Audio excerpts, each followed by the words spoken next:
¿Será este dispositivo capaz de batir a toda la gama alta con un precio competitivo? Hola, gracias por estar en un nuevo video. En esta ocasión tenemos review completo del OnePlus 15. Hay que comenzar.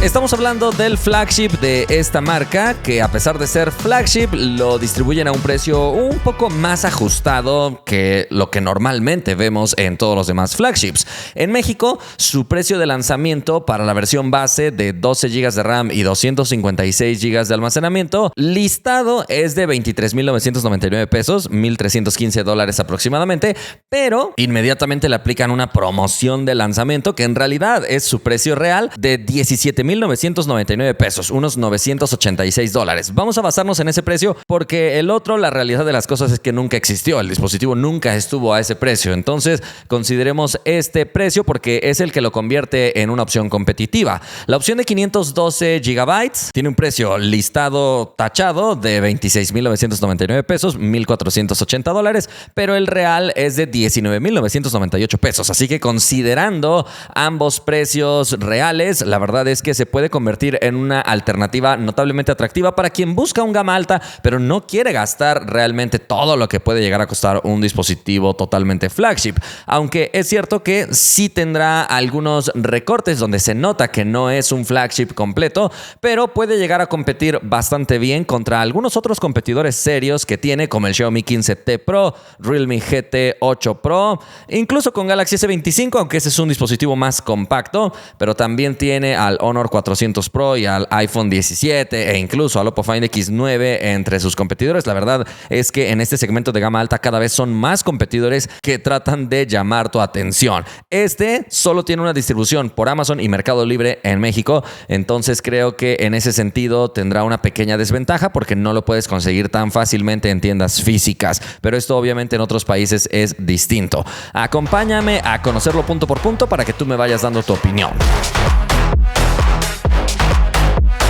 Comencemos hablando del diseño. Aquí al frente encontraremos biseles ultra delgados. En este sentido va a ser muy destacado. Son de 1.15 milímetros, de lo más delgado de la industria, muy parecido a su primo Oppo Find X9 Pro. Aquí la protección es Gorilla Glass Victus 2, que mejora con respecto a la generación pasada, que tenía un Ceramic Guard creado por OnePlus. Parece que han abandonado el proyecto, no lo sé, pero ahora integra Gorilla Glass Victus 2, que está bien en cuanto a resistencia, aunque me hubiera gustado ver algo antirreflejos, pero bueno, para hablar de un flagship que todavía no es completamente flagship, nos da un buen resultado. Los marcos vienen con un acabado muy curioso. Tienen lo que OnePlus denomina como recubrimiento cerámico MAO, es decir, Micro Arc Oxidation. Este es un proceso bastante complejo que usa recubrimientos cerámicos sobre metales ligeros. Se le aplica un voltaje bastante alto para poder mejorar la dureza, así que según OnePlus, este marco es 3.4 veces más resistente que el aluminio y 1.3 veces más resistente que el titanio.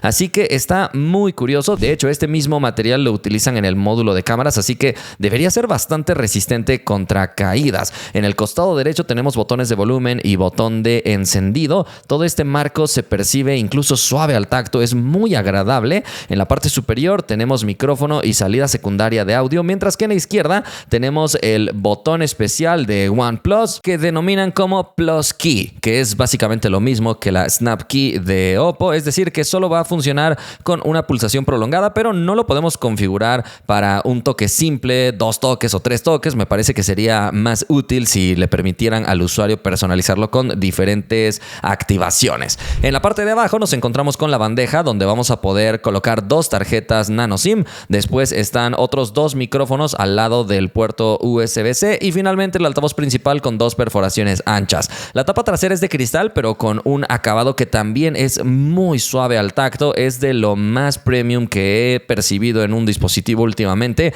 En términos de diseño me ha encantado porque no solo tiene una muy buena estética, sino también una buena resistencia, ofreciéndonos no solo IP66, 68 y 69, sino también IP69K, que es todavía un nivel superior de resistencia al agua. En ese sentido cumple perfectamente bien. Vamos a encontrar 8.1 milímetros milímetros de grosor, siendo más delgado que la generación pasada, y 211 gramos de peso, subiendo solamente 1 gramo, así que cumple bastante bien. Yo tengo la versión Sandstorm, pero también está disponible en color negro y violeta para que tú elijas tu favorito. La pantalla será muy buena, de 6.78 pulgadas. Curiosamente, ha reducido su tamaño con respecto a la generación pasada. Y no solo eso, también ha bajado su resolución con respecto a la generación pasada. Ahora hablamos de una resolución que algunos denominan como 1.5K, 2772 por 1272 píxeles. Otros todavía la ven como Full HD+.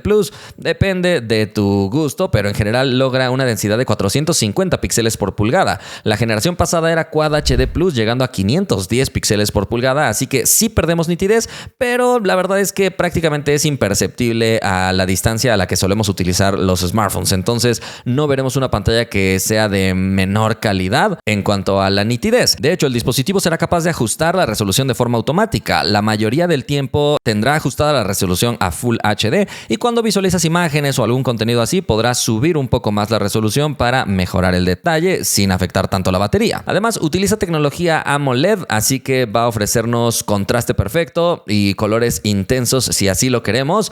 En este caso viene con 3 diferentes interpretaciones de color. La estándar creo que nos ofrece un buen equilibrio entre saturación y tonos naturales, y viene con ajuste manual de la temperatura de color de la pantalla, o también con la opción tono adaptable para tratar de ajustar de forma automática ese balance de blancos. El brillo es donde sí ha perdido bastante con respecto a la generación pasada, aunque es curioso porque el brillo global ha subido a 1800 nits cuando antes era de 1500 nits, pero ahora no tiene algún pico que antes llegaba hasta 4500 nits para contenidos HDR. Entonces digamos que de forma global, sin ver contenidos HDR, es una pantalla que luce más brillante que la generación pasada, lo cual es positivo. Pero para contenidos HDR no se verá un espectáculo completo, que de cualquier forma sigue viéndose bastante bien. En este caso, el HDR es compatible con protocolos como HDR10+, HDR Vivid y Dolby Vision, así que lo puedes disfrutar en donde tú quieras. YouTube, Instagram, Netflix, lo probé en todas ellas y todos los contenidos se ven bastante bien. De hecho, no solo es muy buena con respecto a los brillos más altos, también con respecto al brillo más bajo es realmente muy cómoda, llegando a solamente 1 nit,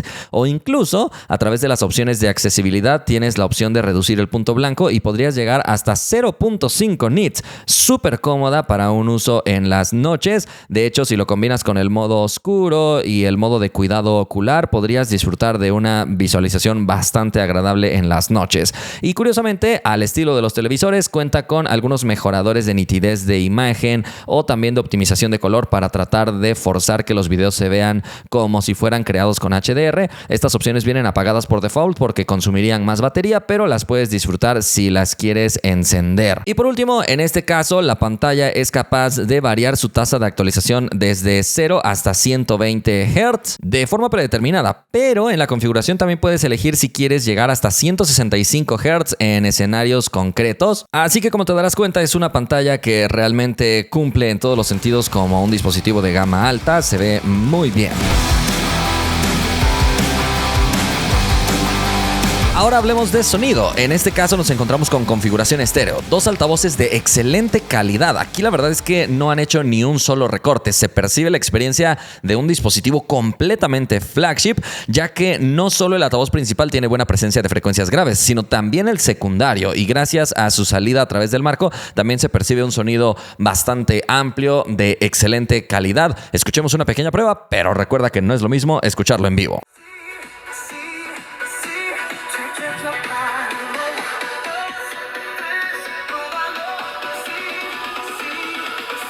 Ven y baila junto a mí.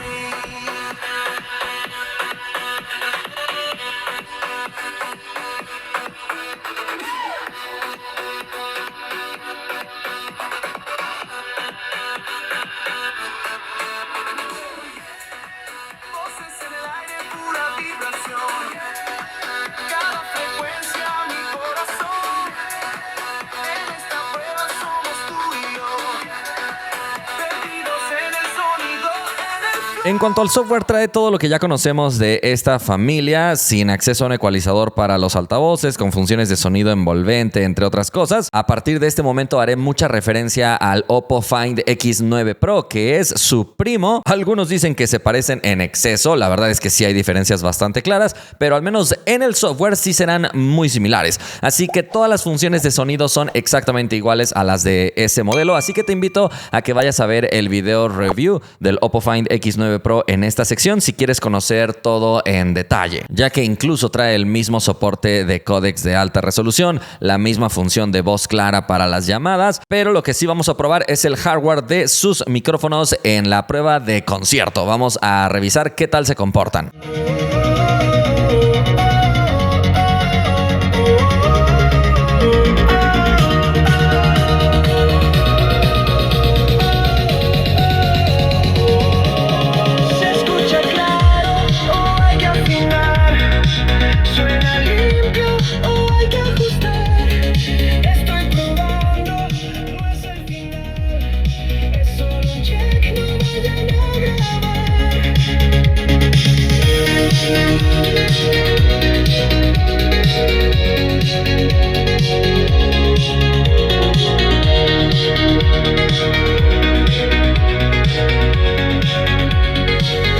Como pudiste escuchar, los micrófonos sí ajustan correctamente su ganancia, evitan distorsiones. De hecho, incluso se nota el cambio en las frecuencias cuando estamos más cerca de los agudos y más cerca de los graves. La verdad, capta el audio muy bien, incluso en este tipo de escenarios súper ruidosos. Y para cerrar este bloque, por supuesto, como era de esperarse, cuenta con motor de vibración en el eje X, además con un motor de excelente calidad, y el software lo aprovecha muy bien. Así que en este tipo de interacciones percibirás un rebote muy agradable en la mano, una retroalimentación muy premium, incluso al deslizar sobre estos indicadores y otros elementos, por supuesto, en el propio teclado. La experiencia es ultra premium en este sentido.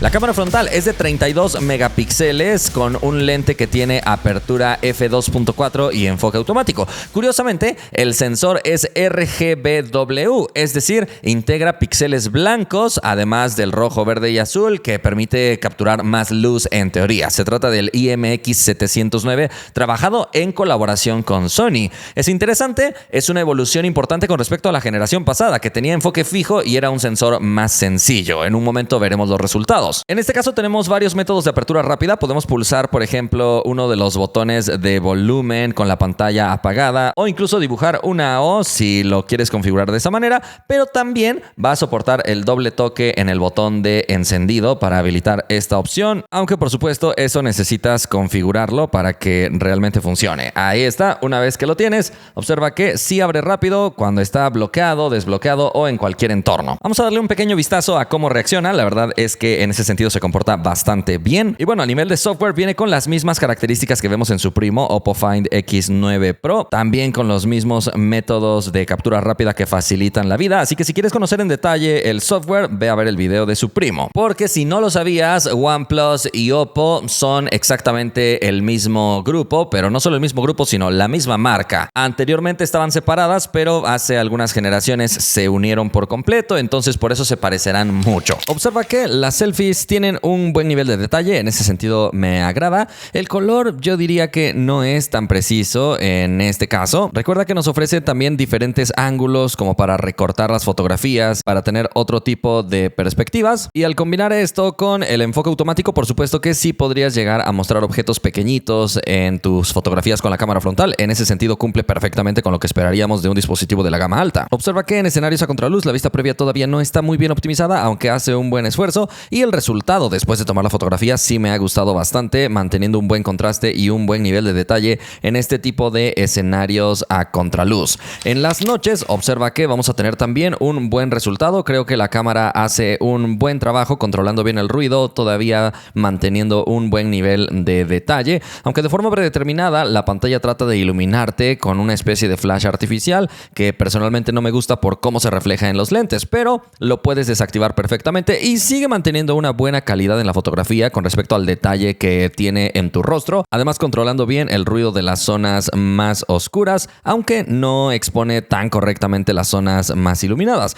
Pero en general las fotografías digamos que son de buena calidad. No diría que es la mejor cámara de la gama, pero realmente sí tiene un comportamiento destacado en las noches, sobre todo, donde controla bastante bien el ruido. En este caso utiliza un sensor RGBW, es decir, que tiene otro píxel adicional que creo que sí ayuda bastante a la buena captación de luz en las noches. Se nota la diferencia, aunque iluminando la pantalla para iluminar el rostro no creo que tenga un resultado tan agradable, pero bueno, creo que es una cámara que puede llegar más o menos a competir bien. No es la más atractiva del segmento, como te he dicho. Y el modo retrato aquí en las noches me parece que es agradable. Observa que nos va a ofrecer un efecto bokeh agradable y un control del ruido correcto con una buena detección del primer plano. Y en el día confirmamos que también llega a mantener enfocados a los objetos. Así que es una cámara frontal, yo creo que cumple como gama alta sin que llegue a ser algo espectacular.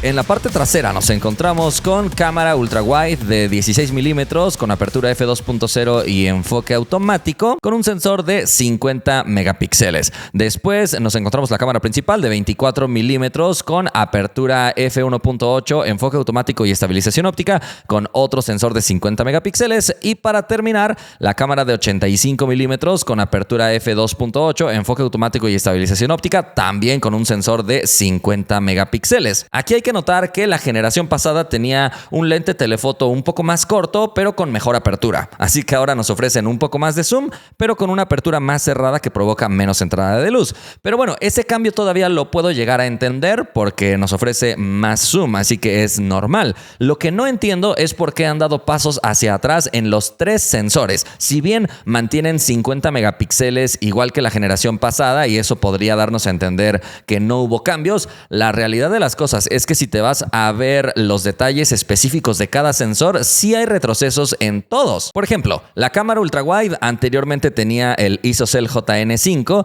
que tiene un tamaño de 1/2.76 pulgadas. Es un sensor relativamente pequeño, pero el sensor que han incorporado ahora es el OmniVision OV50D, que tiene un tamaño de 1/2.88 pulgadas. Es decir, es más pequeño todavía y por lo tanto capta un poco menos de iluminación. Lo mismo sucede con el sensor principal, que antes era el Litia 800 de Sony con un tamaño de 1/1.43 pulgadas y ahora es de 1/1.56 pulgadas. También es un sensor de Sony de gama alta, el IMX906, pero es más pequeño y además con la apertura más cerrada, f1.8, mientras que antes era f1.6. Entonces estos cambios nos dan a entender que el fabricante ha descuidado un poco el apartado de cámara y fotografía. Recordemos que ya no llega en colaboración con Hasselblad, así que tal vez por eso bajaron un poco las exigencias en ese sentido. Es bastante extraño. Y por último, la cámara telefoto antes tenía un sensor Sony Litia 600 con un tamaño de 1/1.95 pulgadas. La verdad es que era un sensor bastante competitivo para estar hablando de una cámara telefoto y ahora ha perdido muchísima calidad, pasando a un sensor mucho más pequeño, el ISOCELL JN5 de 1/2.76 pulgadas. Así que, como ves, en todos los sentidos dieron pasos hacia atrás en las cámaras, cosa que resulta bastante extraña. Afortunadamente, el software y el procesamiento que Oppo y OnePlus han desarrollado, la verdad es que hacen resultados muy agradables, pero aún así no parece ser una evolución con respecto a la generación pasada. Al ser sensores de alta resolución, nos ofrecen recortes en prácticamente todos los lentes para llegar a una distancia focal máxima con calidad óptica de 170 milímetros, pasando por otros ajustes de 28, 35 o 48 milímetros, pero esto en buenas condiciones de luz, porque ya verás en un momento que si ya no hay tanta iluminación, los sensores ya empiezan a sufrir bastante. Hay que decir que el dispositivo llega con un ajuste interesante, que se trata de las fotos de alta resolución, y es que en el modo automático será capaz de darnos fotos de 26 megapíxeles cuando está un ambiente bien iluminado, y eso nos da un nivel de detalle superior al que nos da la mayoría de dispositivos que toman fotos de 12 megapíxeles en el modo automático, aunque en las noches sí descenderá su resolución, pero la verdad me gusta este ajuste. Ahora, observa que también va a comportarse de manera muy ágil, en ese sentido no decepciona para nada, y también tenemos una buena ráfaga. De hecho, para la ráfaga, al igual que su primo, encontramos esta opción que nos permite tomar una ráfaga más nítida o darle prioridad a la velocidad. Pero en nuestra prueba, tratando de capturar el número 3, notamos que reacciona bastante rápido, incluso pareciera que se anticipa un poco, aunque la ráfaga sí tarda un poco más de la cuenta en empezar, pero en este caso estamos hablando de la opción de ráfaga nítida, que le da prioridad al nivel de detalle, así que serán fotografías muy buenas. Y bueno, a nivel de software encontraremos las mismas opciones que su primo Oppo Find X9 Pro, así que te invito a que vayas a darle un vistazo a ese review si quieres conocer a detalle todo lo que nos puede llegar a ofrecer. Lo que no trae es el modo de JPG Max ni RAW Max, que sí integra el dispositivo que llega en colaboración con Hasselblad, y obviamente tampoco trae el modo Hasselblad de alta resolución, además de que no cuenta con el botón de cámara. Pero bueno, por supuesto que va a escanear códigos QR sin problema, y también tiene un escáner de textos integrado en este modo especial que, como ves, detecta automáticamente esos bordes para hacer el recorte y el ajuste, pero no nos permite ir agregando páginas, simplemente nos permite hacer un recorte o mejorar el color. Curiosamente, también tiene aquí otro escáner de documentos, que este sí funciona bien. No sé por qué, tienen dos modos. Esto nos habla en cierto sentido de una mala optimización del software. Pero bueno, en este otro modo de escáner de documentos sí vamos a tener algo más sofisticado, porque observa que nos permite ir agregando varias páginas a nuestro documento, detecta automáticamente y ahí está. Una vez que hemos terminado, podemos mejorar la resolución de la imagen, aplicar diferentes efectos de optimización y después ya podemos exportar tanto en imagen como en PDF, aunque le toma un tiempo la optimización, pero después de eso ya tenemos la opción de exportación. En buenas condiciones de luz, observa que la cámara ultra wide nos da una buena calidad. Sí apreciamos un poco de aberración cromática en los bordes, nada exageradamente grave, la verdad en ese sentido creo que puede llegar a cumplir. La cámara principal me parece que mejora sobre todo en esos aspectos de la calidad del lente en cuanto a la distorsión o aberración cromática que pueda llegar a generar en las orillas, aunque no está completamente libre de ello, y eso no me ha gustado tanto considerando que estamos hablando de la cámara principal. Pero algo a notar es que el dispositivo toma fotos de 24 o 25 megapíxeles en el modo automático si tienes seleccionada la opción que le dé preferencia a la alta resolución. Esto lo va a lograr cuando estás en entornos bien iluminados con la cámara principal e incluso con los recortes. En este caso, por ejemplo, de 28 milímetros, seguimos apreciando un buen nivel de detalle. También te ofrece recorte de 35 milímetros, como ya veíamos, y también aquí te ofrece una fotografía bastante detallada en cuanto a la resolución de la imagen. Después tenemos por aquí la fotografía en 48 milímetros, es decir, 2x de zoom digital, pero que se ve como óptico. La verdad sí se ve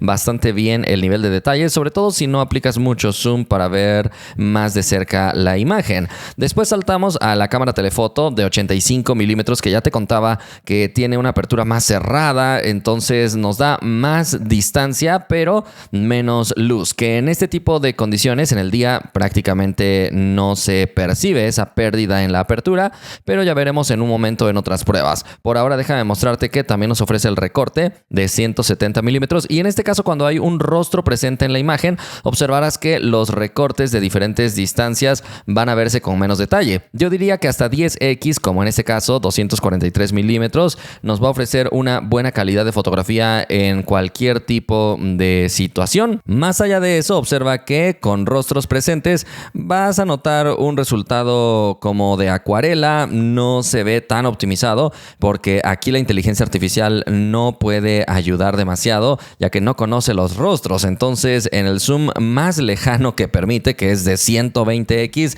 es bastante exagerado. No creas que vas a tener una buena fotografía ahí. Aquí observa otra galería de fotos donde queda muy claro que el rango desde 16 milímetros hasta más o menos 240 milímetros se comporta bastante bien en cuanto al nivel de detalle, aunque el color puede variar un poco entre una cámara y otra, así que no mantiene tanta consistencia, pero la verdad es que tampoco se ve una diferencia abismal con respecto a cuando OnePlus tenía a Hasselblad como aliado. La verdad es que parece que la tecnología se quedó, simplemente se fue la marca. Observa aquí lo bien detalladas que están las fotografías en diferentes distancias. La verdad es que se ve bien. En este caso, como te digo, hasta 10x de zoom digital todavía se ve excelente. Y observa que el dispositivo nos deja tomar fotografías panorámicas con diferentes lentes también, y estas fotos panorámicas sí tienen buena resolución, así que puedes tener también fotografías bastante amplias. Me encanta que puedas utilizar la cámara ultra wide en el modo panorámico, e incluso te deja utilizar la cámara telefoto en el modo panorámico, de modo que podrías llegar a tener unas fotografías un poco más artísticas en ese sentido. Pero vamos a otra prueba de zoom para que veas cómo cuando no hay algún rostro presente, podríamos decir que el dispositivo con la inteligencia artificial sí podrá llegar a entender un poco mejor a qué cosa le estás tomando la fotografía para tratar de optimizarlo. Observa que en este caso vamos en 35 milímetros, que es donde todavía estamos hablando de zoom digital con la cámara principal, pero después hacemos el cambio a 85 milímetros, que es donde ya estamos con la cámara telefoto. La verdad es que la fotografía luce muy bonita. Aquí todavía no depende de la inteligencia artificial. Yo diría que hasta 243 milímetros todavía la inteligencia artificial no tiene nada que ver. Por eso en ese rango la fotografía es realmente muy buena. Posterior a eso, observa por ejemplo en este caso 30x de zoom digital. Ya se ve bastante falso o fingido el detalle. Y bueno, insisto en que te deja acercarte muchísimo más, pero aquí ya dependes mucho de la inteligencia artificial. En este caso, por ejemplo, afina todas esas líneas, pero no llega a tener una textura real. Así que se ve bastante fingido el detalle que podemos lograr. Observa, si desactivamos la inteligencia artificial, se ve una fotografía también forzada, pero bueno, menos artificial. Pero cuando hay letras, textos o símbolos con formas fácilmente reconocibles por la inteligencia artificial, sí podremos llegar a notar una optimización bastante intensa de este tipo de escenarios. Pero insisto, dependerá mucho de qué tan bien llega a entender la inteligencia artificial este tipo de fotografías y escenarios a distancias súper lejanas. En escenarios a contraluz, observa que sí va a tener una vista previa equilibrada. Eso es algo destacado porque muy pocos celulares pueden hacerlo. Y las fotografías resultantes después de capturarlas también son de buena calidad. La cámara ultra wide no muestra tanta aberración cromática, o al menos no de la morada y rosa. Se ve un poquito de efecto nublado en las fronteras de la zona iluminada y la zona de sombras, pero no tan grave como algunos otros dispositivos. La cámara principal mejora en ese aspecto y sigue manteniendo un buen equilibrio en las luces y sombras. Se ve una fotografía de buena calidad, pero la verdad es que tampoco considero que se vea a nivel de un dispositivo de gama alta completo. Sí se percibe como un sensor un poco más sencillo, sobre todo en los detalles más finos, pero la verdad es que con cualquiera de las cámaras el comportamiento a contraluz ha sido positivo. Ahora observa en las noches. La cámara ultra wide expone correctamente las zonas más iluminadas, mantiene un buen detalle controlando bien el ruido en las zonas más oscuras. Me parece que hace un buen trabajo, al igual que la cámara principal. En este tipo de condiciones, a pesar de tener configurada la cámara como alta resolución, las fotografías saldrán de 12 megapíxeles, pero es un nivel de detalle suficientemente bueno. La verdad es que se ve muy bien. Y en este caso, cuando intentas hacer algún recorte de zoom, tal vez el enfoque puede llegar a batallar un poco más de la cuenta y no mantiene un nivel de detalle tan elevado como si lo veíamos en el día. Aquí el zoom digital de corto alcance sí se percibe como zoom digital, pero saltando a la cámara telefoto, observa que recuperamos un excelente nivel de detalle con esta textura, aunque aquí pierde rango dinámico. Observa que las zonas más oscuras ya le cuestan mucho más, lo cual es entendible de cualquier forma. No hemos visto algún dispositivo que con la cámara telefoto tenga un rango dinámico elevadísimo en la noche, pero aquí estás viendo algunos ejemplos. Llegar hasta 10x en la noche creo que todavía es aceptable, y si no hay ninguna fuente de iluminación presente en el encuadre, la cámara también se llega a comportar de una manera aceptable, aunque por momentos llega a sobreexponer demasiado la imagen. Y observa que en este caso no utiliza la cámara telefoto cuando estamos en las noches en un escenario bastante oscuro. Este es otro ejemplo de cómo el dispositivo tiende a sobreexponer demasiado la imagen, porque en la vida real créeme que era una situación mucho más oscura. De hecho, aquí utilicé la compensación de la exposición manual para ajustar la fotografía y esta se ve mucho más realista. Me gusta que el dispositivo sí trae ese botón fácilmente alcanzable en la interfaz para lograr resultados más reales, porque insisto, ahora estás viendo con la cámara principal el resultado y se ve con demasiada iluminación, que te podría gustar también, pero si eres más apegado a las fotos más realistas, vas a necesitar bajar la compensación para que se vea mucho más similar a la vida real, que es como este resultado que estás viendo. Insisto en que afortunadamente el dispositivo nos deja controlar manipular la compensación para poder tener resultados más acertados, y eso se va a notar sobre todo, por ejemplo, en estas escenas donde había viento y estas pequeñas flores se estaban moviendo. Ves que el dispositivo en el modo automático no es capaz de darnos un resultado tan agradable, pero si bajas la exposición, observa que el resultado va a ser mucho más realista y de mayor calidad. Sin embargo, sí requiere de la intervención del usuario. Para fotografía macro, observa que esto sería el resultado con la cámara ultra wide, ya que esta cuenta con enfoque automático, así que será la que se utilizaría para fotografía macro. La cámara principal no puede enfocar desde tan cerca, pero de cualquier forma también nos ofrece una imagen bastante detallada. Observa que si aplicamos un poco de zoom digital, también podremos ver un buen nivel de detalle. La cámara telefoto nos puede ayudar a enfocar desde esta distancia. Si bien no es una fotografía totalmente macro, yo creo que sí nos da una buena calidad, así que con cualquiera de los tres lentes puedes llegar a tener fotografías macro agradables. Incluso si aplicas un recorte en la cámara telefoto, observa que la fotografía se ve bastante bien y con un enfoque muchísimo más uniforme que lo que podrías lograr con las otras cámaras. Observa cómo con la cámara ultra wide tenemos un enfoque mucho menos uniforme, hay zonas que no están muy bien enfocadas, por eso yo creo que preferiría tomar fotografía macro con la cámara telefoto y su ajuste de 85 milímetros o incluso el de 170 milímetros. Como referencia, ese objeto era de este tamaño. Para fotografías con movimiento conviene utilizar el modo acción, ya que sin el modo acción no le da prioridad a una obturación muy rápida y eso puede llegar a generar resultados un poco barridos,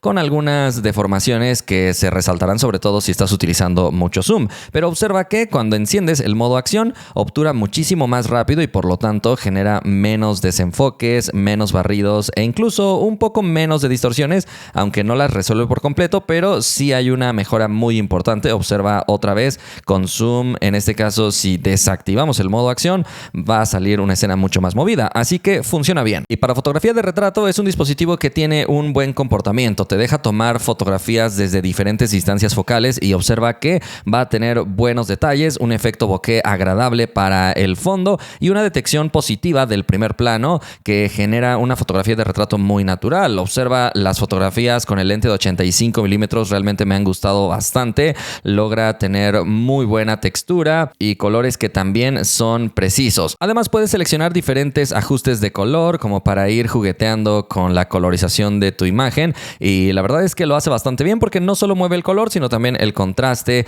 y algunos otros parámetros para lograr fotografías de retrato de diferentes estilos. E insisto en que con el lente de 85 milímetros las fotos de retrato salen bastante bien en cuanto al efecto bokeh generado en el fondo. Incluso con los efectos en blanco y negro también se ve de una manera artística muy interesante. La fotografía de retrato te permite mover libremente el zoom desde 24 milímetros hasta 85 milímetros para que tú elijas el zoom específico que deseas, pero insisto en que las fotos con 85 milímetros son las que me han gustado más, sobre todo por lo bien que hace el efecto bokeh del fondo. Observa, este sería el resultado sin el modo retrato, simplemente dejando el lente de 85 milímetros tal cual, y con el modo retrato la verdad es que sí hace un trabajo muy bueno y una diferencia muy importante.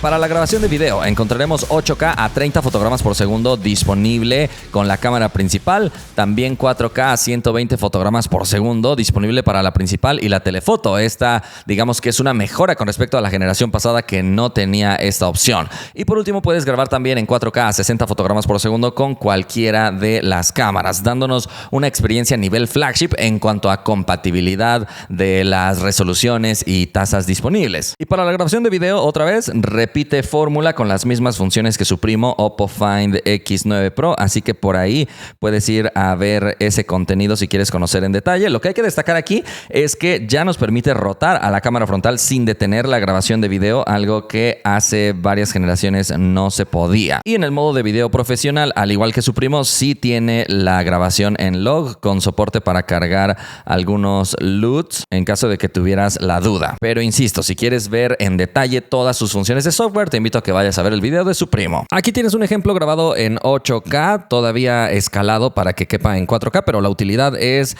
escalarlo al 100%, por ejemplo, para poder recortar el clip y encuadrar como tú quieras. No es algo que vas a estar utilizando a cada rato, pero demuestra las capacidades de este celular. Ahora estás viendo también una demostración de 4K a 60 fotogramas por segundo para que veas el nivel de fluidez que es capaz de alcanzar en este tipo de grabaciones, compatible con la cámara ultra wide. También puedes cambiar a la cámara principal y por supuesto también puedes cambiar a la telefoto. En este sentido, la experiencia sí es de un flagship sin limitar la calidad en los diferentes lentes. Aunque a diferencia de la fotografía, en este caso en ajustes de zoom intermedio no va a poder mantener la misma calidad de imagen óptica, así que aquí sí se nota un poco más el zoom digital, pero se ve bien. Ahora estás viendo el ejemplo en 4K a 30 fotogramas por segundo, que es como grabaremos el resto de clips. Aquí notamos otra vez aberración cromática en la cámara ultra wide, es algo que no agrada mucho, sobre todo en las fronteras de luces y sombras, pero en ambientes mejores iluminados no notaremos eso. La cámara principal mejora en ese aspecto, de hecho parece tener un poco más de contraste y en este caso los colores creo que se ven notablemente buenos. La cámara telefoto también graba con una buena calidad, en este caso no se aprecia nada de aberración cromática, mantiene buen contraste,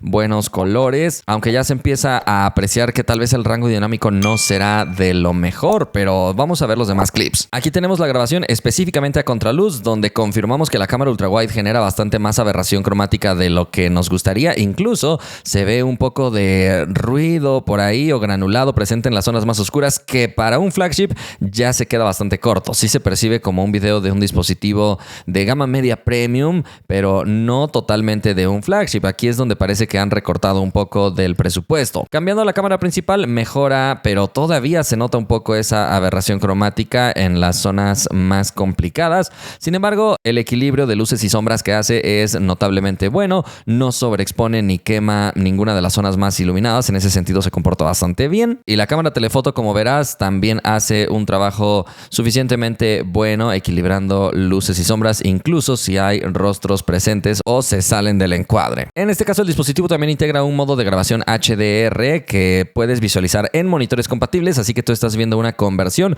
pero yo que lo estoy viendo en un monitor compatible, te digo que se ve bien, sobre todo mejora las zonas más oscuras con respecto al video tradicional sin HDR, pero tampoco representa una diferencia abismal. Ya el dispositivo sin el modo HDR graba bastante bien. Pero en las noches observa que la cámara ultra wide otra vez nos demuestra que es una cámara que parece más de un dispositivo de gama media que de gama alta. Hay muchísimas complicaciones aquí que generan muchos artefactos tratando de eliminar el ruido que podría aparecer en las zonas más oscuras. Esta cámara será recomendable solo para grabar en escenas bien iluminadas. La cámara principal mejora un poco, pero tampoco es una mejora dramática. Otros dispositivos en la gama alta definitivamente ofrecerán un mejor desempeño. Aquí se percibe como algo que debería mejorar. Esta cámara principal todavía controla un poco mejor el ruido en las zonas más oscuras, pero insisto, sigue sin ser algo demasiado espectacular. Y la cámara telefoto observa que también va a batallar un poco en reducir el ruido, pero me parece que lo hace de mejor manera, sobre todo en estas zonas oscuras donde no hay alguna fuente de iluminación presente, hace un buen trabajo. Pero aquí lo destacado es que sí se atreve a utilizar la cámara telefoto aún en las noches, y eso que la apertura no ayuda demasiado, pero bueno, el resultado todavía es aceptable. Sin embargo, sí nos deja un sabor un poco agridulce. Ahora observa la estabilización, en este caso sin el modo especial habilitado. Creo que va suficientemente bien con la cámara ultra wide, sobre todo cuando vas caminando. Cuando empiezas a correr sí se nota que no logra compensar todavía los movimientos más bruscos. Lo mismo sucederá con la cámara principal, que al ir caminando yo creo que compensa bastante bien, pero al ir corriendo, al tener un lente más cerrado, creo que se notarán más los movimientos. Y la cámara telefoto, al ir caminando, por ejemplo, también me parece que logra una buena estabilización. Curiosamente, activando el Ultra Steady, no parece que haya un cambio a su favor. De hecho, incluso yo noto más fuertes los movimientos al ir corriendo. Así que me parece un tanto extraño este modo. No creo que satisfaga a los más exigentes de la estabilización. Con respecto al zoom, observa que sí se puede ir moviendo de manera suave. Se notan bastante los cambios entre una y otra cámara porque recupera mucho nivel de detalle. De hecho, al igual que su primo de Oppo, el nivel de detalle parece recuperarse cuando sueltas el dedo, así que mientras se está deslizando, todavía no tiene un buen nivel de detalle. Hay que soltar el dedo para recuperarlo, pero la verdad es que llega bien, llega hasta 18x con buena estabilización. El enfoque con la cámara ultra wide observa que reacciona bien, no parece tardarse demasiado, ni estar dudando en exceso, al menos en estas condiciones de luz. Evidentemente esta cámara te ayudaría para capturas macro por lo cerca que puede estar. La cámara principal no es capaz de ajustar su enfoque desde una distancia tan cercana y de hecho parece ser un poco más lento comparado con la cámara ultra wide, pero por lo menos sí parece tener una buena precisión. La cámara telefoto no tiene capacidades de enfoque desde una distancia tan cercana, así que no ayuda demasiado en escenas macro y el enfoque puede llegar a batallar naturalmente por tener más recorrido, pero también se percibe con buena estabilidad. El modo retrato afortunadamente funciona en 4K, eso es algo muy positivo, pero observa que tiene algunas inconsistencias. Creo que si no te estás moviendo demasiado hace un buen trabajo en general. Incluso si estás moviendo un poco tus manos y tal, todavía hace un buen trabajo, pero las complicaciones empiezan cuando deja de detectar tu rostro, porque por momentos podría llegar a apagar por completo el efecto, lo cual da una sensación muy extraña. Afortunadamente sí se intensifica cuando estamos más cerca de la cámara este efecto de desenfoque y también se reduce cuando estamos lejos, pero insisto en que por momentos podría apagarse repentinamente y después volverse a encender. En ese sentido no tiene una sensación tan premium, pero sí llega a mantener más o menos enfocados a los objetos, sin tanta precisión, pero aún así creo que hace un trabajo destacado, sobre todo por ofrecernos la grabación en 4K con este modo. Algo curioso es que nos deja utilizar la cámara telefoto en este modo de retrato y el resultado luce mucho más agradable, sobre todo por la perspectiva telefoto natural que puede llegar a tener. Este modo me ha gustado bastante, considerando también que sí nos ofrece la resolución 4K disponible por aquí. Y en este caso no parece ser tan inconsistente como la grabación con la cámara principal, porque no se desactivó este efecto de desenfoque, aunque sigue sin tener la capacidad de enfocar a los objetos con tanta precisión. Sin embargo, si tienes tu mano cerca, sí los va a poder enfocar de mejor manera. Así que ese será un tip importante. Si quieres que algo se mantenga enfocado, puedes agarrarlo o poner tu mano encima y de esa manera más o menos se soluciona. Ahora, si quieres una referencia, esta sería la calidad de grabación con la cámara telefoto, tratando de ver qué tanta profundidad de campo puede llegar a generar. Y observa que no tiene un desenfoque tan intenso como hemos visto en otros celulares, así que no creo que lo puedas utilizar como una especie de modo retrato, pero como te dije, afortunadamente el modo retrato sí acepta utilizar el telefoto. En cuanto a cámara lenta, afortunadamente sí puede llegar a 4K a 120 fotogramas por segundo para tener escenas muy detalladas con este modo de cámara lenta. Es algo que pocos celulares soportan todavía, así que esto sí puede llegar a ser destacado porque todavía no estamos delante de un dispositivo exorbitantemente costoso. Podrías también ir a 240 fotogramas por segundo en Full HD en caso de que quieras ir más lento, aunque con menos detalle, pero también es una opción. O incluso podrías llegar hasta 480 fotogramas por segundo, pero en HD y a una tasa de bits que no va tan alta, así que en movimientos demasiado rápidos podría verse una sensación de pérdida de nitidez, pero también se agradece esta posibilidad. De hecho, la cámara lenta también soporta el modo HDR. Curiosamente, aquí estás viendo un video convertido de la cámara lenta en 4K a 120 fotogramas por segundo con HDR. Para la cámara rápida notarás que 15x es la velocidad más básica y por eso no es tan recomendado para movimientos de personas, además de que no tiene estabilización, pero afortunadamente es en 4K y va a una tasa de bits suficientemente buena para no perder definición. Pero creo que su enfoque principal será la captura de paisajes, porque puede llegar a una velocidad altísima y definitivamente en estos escenarios sí se puede llegar a disfrutar de una calidad más bonita. Para el video de la cámara frontal, observa que tienes un buen nivel de detalle gracias al soporte de 4K. También se ve una buena estabilización al momento de ir caminando y lo curioso es que te permite aplicar zoom como para tratar de mostrar algún detalle más cercano tal vez de tu rostro. Al tener enfoque automático, evidentemente que esa también será una ventaja, pero observa que en escenarios de contraluz no se desempeña de manera correcta. Aquí se nota que no es un flagship en todos los sentidos. Como te decía, el hecho de tener enfoque automático sí nos permitiría mostrar algún objeto. No puedes estar tan cerca, pero sí enfoca lo suficientemente cerca para disfrutarlo. En las noches verás que si estás en una zona con buena iluminación tendrás un resultado positivo, aunque otra vez no me parece que llegue al nivel de un flagship completo. Aquí se notan otros recortes pequeños. Afortunadamente trata de controlar bien el ruido. En las zonas más oscuras va a tener mayores problemas, así que se verá un efecto pinceleado que no es tan agradable, entonces sí requieres de muy buena iluminación para la cámara frontal. Aquí también puedes disfrutar del modo de cámara rápida con el mismo comportamiento procesamiento que ya veíamos para la cámara trasera, aunque curiosamente no tiene cámara lenta frontal, pero sí tiene modo de retrato aquí al frente, y la verdad es que esto lo hace muy bien porque es en 4K, se ve muy bonito el efecto de desenfoque, y al ir grabando con la cámara frontal será menos común que te encuentres con algún objeto que esté exactamente a tu misma distancia. Pero si te llegaras a encontrar con algún objeto, observa que también lo puede más o menos mantener enfocado, aunque puede llegar a confundirse un poco, pero en general la experiencia será positiva con esta grabación. Y por supuesto también integra el modo de grabación dual con la cámara trasera y frontal al mismo tiempo, aunque no parece tener estabilización y eso debería ser mejor. Además no es en 4K y se ve que va a una tasa de bits un poco baja, entonces no se ve un video de máxima calidad. En el modo Picture in Picture puedes mover el recuadro, pero tiene un límite a la derecha.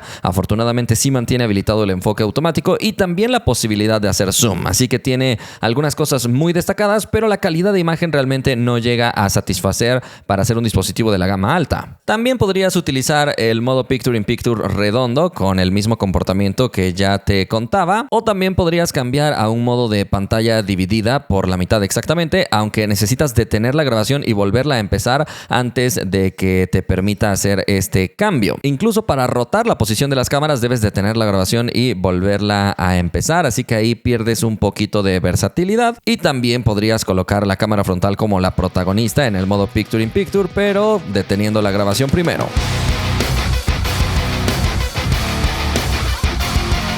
Vamos a hablar de software. Android 16 con Oxygen OS 16.0.1, que básicamente es lo mismo que Color OS 16. Así que como ya te vengo diciendo en varias partes de este video, te invito a que vayas a ver el video del Oppo Find X9 Pro si quieres ver a detalle la descripción de todo el software. En este caso hay que especificar que viene con 4 años de actualizaciones de software y 6 años de parches de seguridad. Así que no es lo más alto de la industria, pero desde mi punto de vista es lo suficiente como para darte una experiencia bastante longeva. Como te digo, el sistema operativo prácticamente será calcado de Color OS con distintivos muy sutiles como el número en color rojo para el reloj. Los iconos pueden llegar a ser un poco distintos, pero vamos, es simplemente una diferencia meramente estética. Pero ya que hablamos de estética, sí mantiene los temas de flujo que ya hemos visto en otros dispositivos de esta misma familia, simplemente con algunas plantillas que vienen ajustadas de manera ligeramente distinta, pero todas ellas las podemos personalizar de la misma forma. También tiene el Always On Display, que tiene todos los modos disponibles para que realmente siempre se quede encendida. Por supuesto que también trae el shelf y el gesto para desplazar los iconos al alcance de tu mano en la pantalla principal. La barra lateral con todas las opciones que suele tener de archivos, de lanzamiento de aplicaciones flotantes, el modo de uso de una sola mano terriblemente feo, incluso gestos en el aire para contestar llamadas, aunque no para desplazarte en aplicaciones como TikTok y cosas similares. Creo que eso me hubiera gustado verlo aquí. Pero bueno, para una descripción más detallada ya sabes qué video puedes ir a consultar.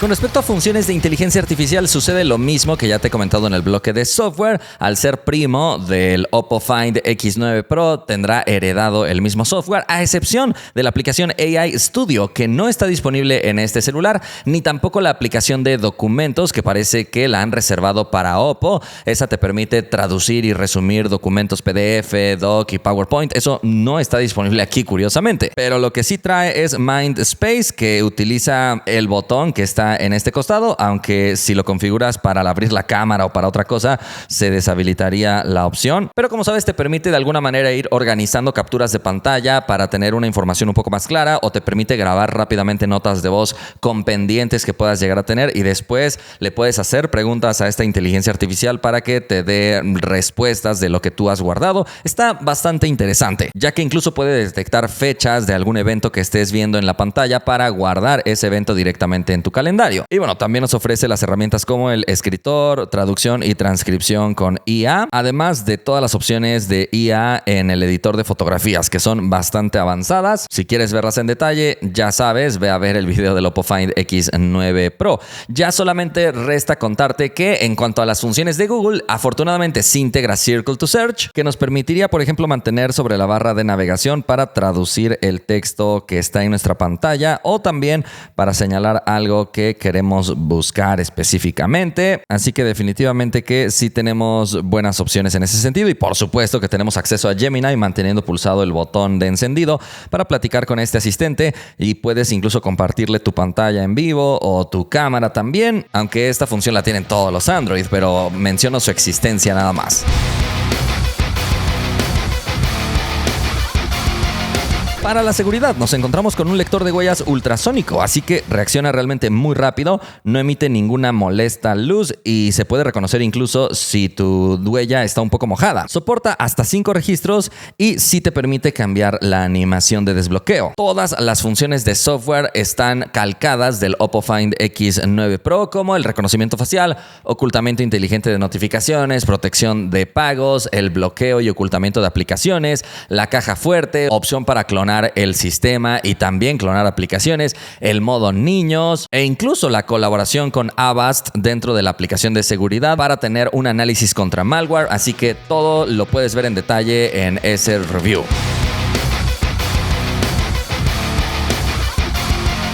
Ahora hablemos de la batería, que tiene una capacidad de 7300 mAh. Es una batería notablemente grande, aunque dividida en 2 celdas. Y generalmente cuando es así, vemos un desempeño un poco bajo en mis pruebas. Esto puede variar muchísimo porque la duración de batería depende de tu día a día. Pero al menos en mis pruebas, la verdad es que no le fue muy bien. Tratando de descargar la batería lo más rápido que pudimos, poniendo una aplicación drenadora a máxima capacidad de trabajo, apenas rindió 4 horas. Esto significa que el procesador consume muchísima energía, pero que la batería tampoco es capaz de mantenerle una autonomía muy elevada en este tipo de escenarios de altísimo consumo. Dejando la aplicación adrenadora en segundo plano mientras veíamos videos en primer plano, subió a 4 horas con 56 minutos, que sí representa una mejora, pero que tampoco nos da a entender que el sistema tenga demasiada optimización para este tipo de tareas en segundo plano. Así que será importante que cierres las aplicaciones que no estás usando para evitar un alto consumo de energía. En nuestra prueba reproduciendo videos de YouTube con el brillo de la pantalla al 50%, luego de 17 horas todavía le quedaba 19%, luego de 20 horas le quedaba 2% y de hecho después entró automáticamente al modo emergencia o de ultra ahorro y terminó apagándose por completo después de 20 horas con 40 minutos, que la verdad tampoco es algo muy sorprendente que digamos. Es decir, en esta prueba concreta sí fue un poco más que el promedio, pero el promedio es de baterías de 5000 mAh y aquí tampoco se ve una diferencia abismal. En mis pruebas parece que la batería no llegó a sobresalir en exceso. Recuerda que tienes disponible el modo de ahorro tradicional y también el modo de super ahorro, así que yo creo que con estos complementos no vas a tener que estar sufriendo por la batería, pero tampoco creo que vaya a ser algo demasiado espectacular.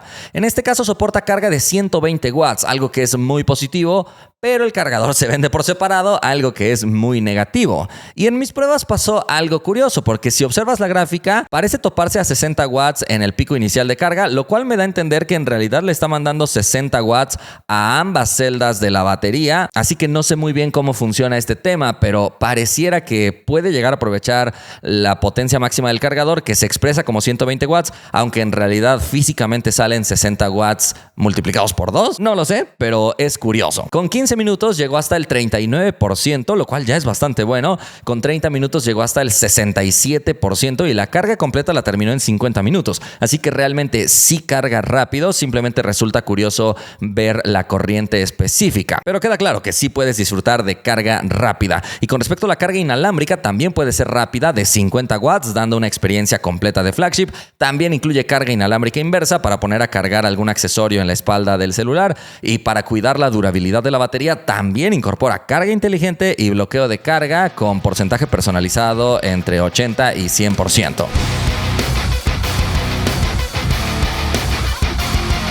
Para la conectividad nos encontramos lo mismo que el Oppo Find X9 Pro, así que ya sabes lo que diré a continuación, puedes ir a consultar ese review. Aquí lo que hay que destacar es que el fabricante incorpora un chip desarrollado en casa que le llaman G2, aunque Oppo Find X9 Pro también tiene un chip desarrollado en casa, aunque tiene otro nombre, pero consideremos que es el mismo chip, ya que gracias a la incorporación de ese chip, el fabricante asegura darnos una conectividad más inteligente y acceso a Wi-Fi 7. Entonces, con inteligencia artificial podemos podría darle prioridad a ciertas tareas, así como darle más potencia a las antenas para siempre tener una buena recepción. Pero bueno, incluye Bluetooth 6, NFC, USB 3.2 Gen 1 en este conector, por lo tanto sí puedes proyectar tu pantalla por cable en modo espejo o de forma inalámbrica también, con todas las opciones avanzadas que ya conocemos en su primo. También incluye la opción de compartir directamente fotos o videos con iPhone instalando la aplicación Oplus Connect en el iPhone, y trae Beacon Link para llamadas por Bluetooth. También trae Android Auto, y en cuanto a sensores, viene con acelerómetro, sensor de campo geomagnético, orientación, giroscopio y sensor de proximidad físico, además de infrarrojo, curiosamente colocado en la parte trasera con el módulo de cámaras para poder controlar tu aire acondicionado, tu televisor o algunos otros dispositivos. Eso me encanta y me gusta que todavía lo conserven aquí. En cuanto al ecosistema, OnePlus nos ofrece algunas cosas, pero como ya te dije, al ser parte de la misma familia de Oppo e incluso de Realme, van a poder compartir varios productos. Aquí hay que señalar que todo se centra bastante en la tecnología Multi-Screen Connect, que como ves nos permitirá conectarnos fácilmente a una tablet o a una computadora compatible, aunque en el caso de las computadoras sí puedes instalar directamente esta aplicación, así que con cualquier computadora Windows podrías tener un funcionamiento bastante avanzado para que, por ejemplo, puedas controlar tu computadora remotamente desde el celular o puedas compartir portapapeles, notificaciones e incluso utilizar el dispositivo móvil directamente desde tu computadora, aunque por supuesto con una configuración manual. Hay que decir que la aplicación Oplus Connect también está disponible para Mac, así que si te gusta el celular OnePlus pero usas Mac, también aquí digamos que se rompe un poco esa barrera que solemos tener. Eso es algo que OnePlus y Oppo han trabajado mucho recientemente para tratar de romper de alguna manera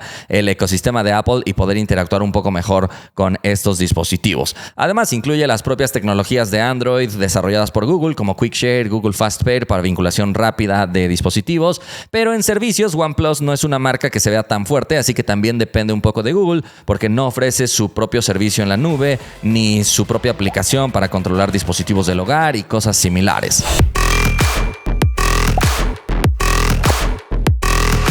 Vamos a probar el rendimiento del OnePlus 15, que tiene el procesador Snapdragon 8 Elite Gen 5, 16 GB de RAM LPDDR5X Ultra Plus y 512 GB de almacenamiento UFS 4.1. Eso sí, sin posibilidad de ponerle una micro SD. Y ya terminamos la prueba. Como ves, tardó 1.5 segundos en abrir cada aplicación en promedio, notando un desempeño brutal con estas 16 aplicaciones. Y ahora, una vez que las aplicaciones están abiertas, vamos a revisar qué tal se comporta el sistema, por ejemplo, haciendo esta tarea bastante estresante para el procesador. Observa que todo va ultra rápido. La verdad es que es súper responsivo. Definitivamente esta es una de sus opciones más avanzadas. El rendimiento será elevadísimo. Se ve que aprovecha bastante bien sus 16 GB de memoria RAM que tiene. El dispositivo en ningún momento va a reiniciar las aplicaciones. Te permite intercambiarte entre ellas con muchísima velocidad. Esto es brutal. Ahora, observa, por ejemplo, cómo en Instagram también vamos a tener una fluidez notablemente buena. Solamente las pausas tradicionales en lo que carga más contenido,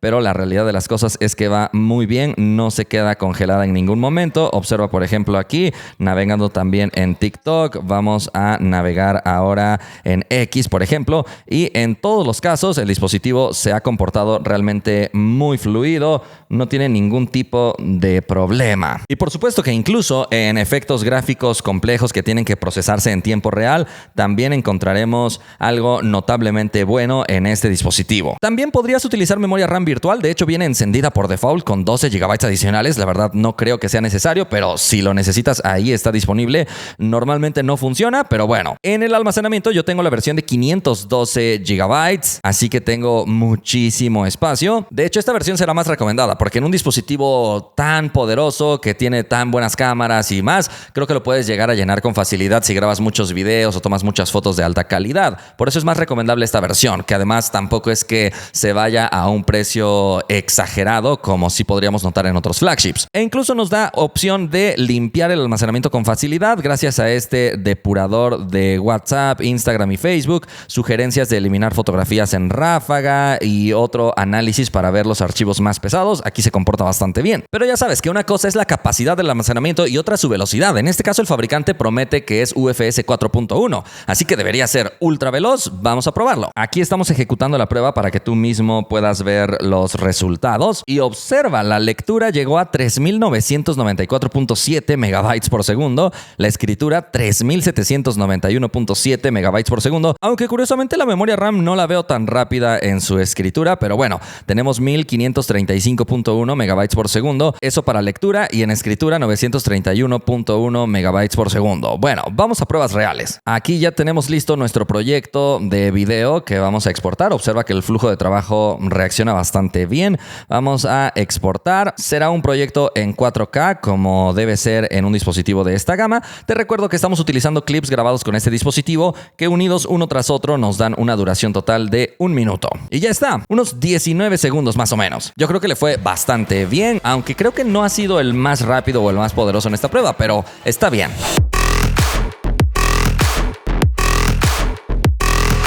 Para hablar de juegos y de todo el software que incorpora este dispositivo, te recomiendo otra vez que vayas a ver el video del Oppo Find X9 Pro, ya que incorpora exactamente el mismo asistente de juegos donde podemos revisar los contenidos que tenemos instalados. Tendremos exactamente el mismo gestor de juegos y la misma barra lateral, aunque dice OP Gaming Corp, simplemente la estética es distinta, pero el funcionamiento es exactamente el mismo que ya te mostré en aquel video, a excepción de dos opciones adicionales que están aquí. La primera es mejora del color, que no nos deja de elegir entre diferentes presets ni nada por el estilo, pero en teoría cambiará ligeramente el color de los juegos. Y la segunda es la opción de transmitir el juego a una pantalla inalámbrica, que puede ser tu computadora si instalas Oplus Connect, o puedes proyectar directamente a un televisor o algo así. Aunque digamos que la diferencia solo es la incorporación de este botón, porque el Oppo Find X9 Pro también puede proyectar su pantalla, solo que no aparece el botón. Diferencias realmente muy sutiles, pero para ver en detalle todas estas opciones puedes consultar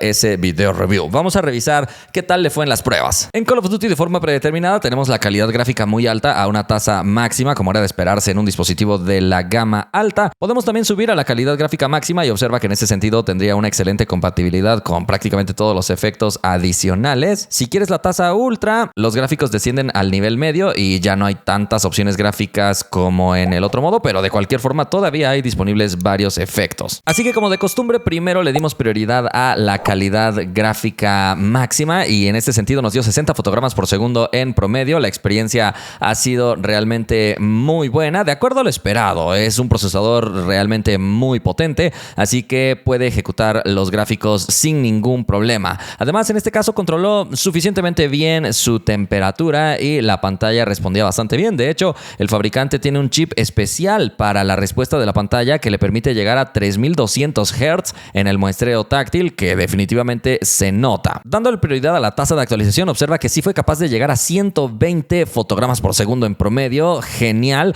la experiencia ha sido muy buena y otra vez manteniendo una excelente estabilidad. No se ven fluctuaciones feas ni nada por el estilo. Y curiosamente, a pesar de que ya estaba un poco más caliente de la cuenta, el material por alguna razón hace que no se sienta tanto en la mano. Además de que el dispositivo nunca va a bajar su desempeño a pesar de tener ya un calentamiento un poco más alto. Después jugamos Genshin Impact de forma predeterminada. Está en la calidad alta, pero por supuesto para la prueba lo subimos hasta lo más alto posible, muy alta, a 60 fotogramas por segundo. Y otra vez el rendimiento ha sido muy bueno, 60 fotogramas por segundo en promedio con excelente estabilidad. La temperatura en 43 grados Celsius yo considero que todavía está entre lo aceptable. En este caso el fabricante señala haber incorporado un enfriador de pantalla con aerogel de calidad aeroespacial para de alguna manera encapsular el chip y evitar que el calor se transfiera a la pantalla. Y como te decía, parece que lo han logrado, porque en realidad el dispositivo por momentos no se percibe tan caliente como si se llega a elevar la temperatura en nuestra medición. Después jugamos Car X Street y observa que vamos a subir la calidad gráfica a lo máximo, desbloqueando el límite de fotogramas por segundo. Y mira, parece que aquí ya el procesador había llegado a una temperatura notablemente alta, que tal vez este encapsulamiento del chip hace que el calor no se pueda sacar tan fácilmente, y por eso es la única explicación que encuentro a que hayamos tenido 26 fotogramas por segundo en promedio. Le fue realmente mal considerando el precio y el procesador que tiene. Tuvo bastantes fluctuaciones y eso que la temperatura fue de 41.3 grados Celsius. Entonces insisto en que pareciera que por la forma en la que han encapsulado el chip para tratar de refrigerarlo, ya en estas pruebas extremas de desempeño máximo sí empezó a sufrir, aunque le tomó varios minutos muchos empezaron a notar la pérdida en el rendimiento, pero parece que sí se llegó a notar, al menos en esta prueba. Después jugamos Zenless Zone Zero. Observa que también vamos a seleccionar la calidad gráfica más alta posible a 60 fotogramas por segundo. Y mejoró con respecto al juego pasado, llegando ya a 58 fotogramas por segundo en promedio, pero seguía teniendo algunos picos bajos. Parece que ya se había logrado enfriar un poco más, al menos esa sensación me da, porque sí volvió a tener un buen rendimiento y otra vez con una temperatura notablemente controlada. A continuación jugamos Wuthering Waves, uno de los más pesados. También lo subimos a la calidad gráfica más alta posible, a 60 fotogramas por segundo, para ver si realmente era capaz de darnos esa experiencia. Y definitivamente sí nos dio una sensación de gama alta, porque sí logró 59 fotogramas por segundo en promedio. En este caso, curiosamente, no cayó tanto en su pico más bajo, aunque grabando la pantalla sí se notó que sufrió más de la cuenta. Entonces, en algunos momentos puntuales sí se ve que pierde fluidez en la grabación de pantalla. No se queda congelado por completo, pero los gamers más exigentes sí podrían llegar a notar este tipo de detalles. En este caso, incorpora también una cámara de vapor de 5.731 milímetros cuadrados, bastante grande, pero aún así llegó a notarse un calentamiento de 44 grados Celsius en este caso. Y aquí sí que lo sentimos en la mano. Por último, jugamos Bright Memory, uno de los más pesados que tenemos. Subimos hasta 120 fotogramas por segundo la configuración para ver si era capaz de llevarnos ahí. Y el resultado no fue tan alto. Tuvo 60 fotogramas por segundo en promedio, que ya es bastante bueno. De hecho, tuvo una muy buena estabilidad, aunque el Galaxy S25 Ultra, que ya tiene más tiempo en el mercado, sí logró llegar a 120 fotogramas por segundo. Por alguna razón, no hemos visto a muchos dispositivos lograr eso. Pero bueno, en general, la experiencia va a ser bastante buena fluidez. La temperatura otra vez un poco elevada, pero no llegó a arruinar por completo la experiencia. En general, es un dispositivo que sí tiene un desempeño alto. En este caso, también tiene una cubierta posterior con una capa de grafito blanco encima del procesador y cerca de las cámaras para tratar de expulsar por ahí el calor. De hecho, esa es la zona que más se llega a calentar. Podríamos decir que no es un especialista en el gaming y la refrigeración como Red Magic 11 Pro o algo así, pero aún así te dará una buena experiencia al jugar. En conclusión, me parece que este podríamos denominarlo como un flagship recortado, que sí, tiene un precio mucho más bajo que el de otros flagships, pero también se nota que no está al nivel de otros flagships en todos los sentidos. Sin embargo, cumple perfectamente bien, por ejemplo, en diseño, con buena resistencia, muy buena estética. De hecho, todo el trabajo que han hecho para lograr este marco, que según propias palabras de OnePlus es más duro que el titanio y mucho más resistente que el aluminio, me llama la atención. También es un tacto muy suave, es de los mejores dispositivos en cuanto a sensación en la mano que he tenido últimamente. La pantalla también es muy buena, el sonido es brutal, pero la cámara frontal no tanto, y las cámaras traseras, curiosamente, no es que sean malas, pero me resulta extraño que en las tres hayan dado un paso hacia atrás con respecto a la generación pasada, teniendo menos apertura en algunos casos y un sensor más pequeño en los tres casos, así que es muy extraño, aunque los resultados siguen siendo positivos, pero digamos que en ese sentido el OnePlus 13 sería una mejor opción. La grabación de video también es muy buena, con soporte para log, soporte 4K a 120 fotogramas por segundo. La verdad es que se desempeña bien. La batería es un tema que al menos en mis pruebas no le ha ido tan espectacular. En la prueba de drenado extremo quedó debiendo mucho.